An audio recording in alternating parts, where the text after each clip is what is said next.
بسم الله الرحمن الرحیم د پی ایچ پی پارسنګ برخې ته راځو. پارسنګ څه ته وایي؟ هر کله چې موږ د پی ایچ پی کوډ ولیکو هغه مکملا بیرته په ایچ ټي ام ایل باندې تبدیلیږي، له سرور څخه راځي کلاینټ سایټ ته او هلته موږ ته ډسپلی کیږي. یعنې کله چې موږ ته کلاینټ سایټ ته رارسیږي هغه مکمل ایچ ټي ام ایل فایل وي، یعنې پی ایچ پی هیڅ پکې موجوده نه وي، ځکه کلاینټ براوزر په پی ایچ پی باندې نه پوهیږي.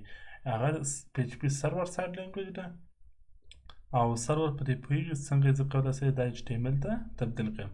سرور هغه ایچ ټي ام ایل ته تبدیلوي او کلاینټ ته یې رالېږي براوزر ته، او کلاینټ یوازې ایچ ټي ام ایل ډیټا ډسپلی کوي، ځکه براوزر یوازې په ایچ ټي ام ایل سی اس اس جاوا سکرپټ باندې پوهیږي، نه په بل څه باندې. نو د دې لپاره خامخا باید د سرور سایډ هغه کار موجود وي تر څو پی ایچ پی ایچ ټي ام ایل ته تبدیل شي. راځئ په مثال کې درته واضح کړم. که چیرې مو یو څه د ایکو په څه باندې ډسپلی کړو، مثال په توګه ایکو سره اشنایي تاسو پیدا شوې انشاءالله. نو اوس به زه د دې په مرسته باندې تاسو ته ځینې نور مثالونه هم حل کړم. ښه، نو دلته لیکمه سمپل ټکسټ. ښه، اوس راځو دلته یو پی آر هم ډسپلی کوو. نو اوس به مو د براوزر په سکرین باندې وګورو چې دا څنګه ډسپلی شوی. تاسو دلته ګورئ چې مو پارسنګ فایل رن کړو او دلته ګورئ موږ ته سمپل ټکسټ هم ډسپلی شو. راځئ د انسپکټ الیمنټ برخې ته چې دا څنګه ډسپلی شوی.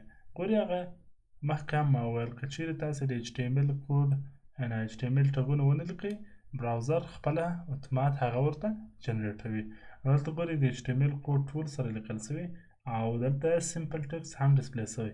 یعنې کوم د ایچ ټي ام ایل کوډ چې موجود و وبخښئ د پی ایچ پی هغه دلته نشته، هغه کوډ راخیستل شوی رن شوی او کوم آوټپوټ چې لاسته راغلی هغه یوازې دلته ډسپلی شوی ده او هغه هم د ایچ ټي ام ایل په شکل باندې.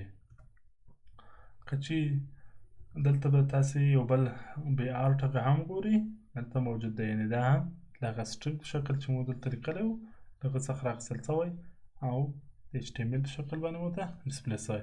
مثال په توګه چیرې زه هر څه ولیکم دلته لکه ایچ یو ټګ دلته به ولیکم هیرینګ،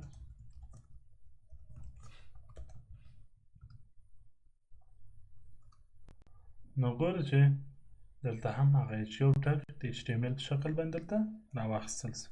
یعنې هر څه چې موږ د پی ایچ پي د کوډ په منځ کې لیکو هغه به ټول د ایچ ټي ام ایل کوډ ته بدلیږي او وروسته مو ته رنډر کیږي که هغه هر څه وي.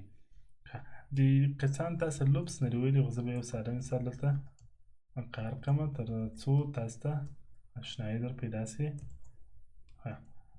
زه غواړم یو څه د 15 ځل لپاره ډسپلی کړم، هغه به عبارت وي له ایچ 3 ټګ څخه. دلته به ولیکم چې ان لوپ.